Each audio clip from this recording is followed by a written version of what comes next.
ఇక్కడ టీవీ షోలల్లా ఎటు కాకుండా అయిపోయింది, అటు రాజకీయంలో ఎటు కాకుండా అయిపోయింది, ఇటు సినిమాలల్లా ఎటు కాకుండా అయిపోయింది.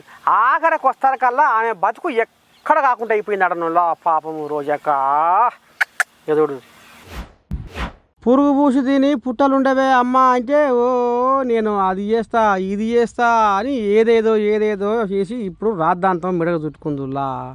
సినిమా హీరోయిన్గా మంచి పేరు తెచ్చుకుంది, ఇటు మళ్ళీ జబర్దస్త్లో మంచి పేరు తెచ్చుకుంది. వరకు అది పోయింది ఇది పోయింది పాయ ఉన్నట్టుగా రాజకీయాలకు అడుగుపెట్టింది.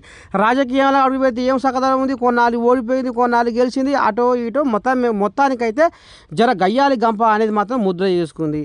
ఇక మరి అంత మొండిపట్టు బాగానే పట్టింది, కానీ ఇక మరి ఇప్పుడు మరి జనాలు మరి తీర్పు ఏమి ఇచ్చిందంటే ఈమెను మొత్తం ఓడగొచ్చి పాడు చేసారు.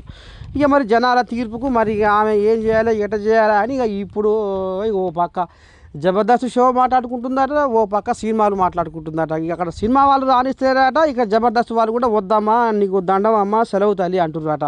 వా కొసకు రోజమ్మ బతుకు ఏడికొచ్చింది చూడు రే, ఎటుగా అని తీరైపోయిందిగా రోజమ్మ బతుకు.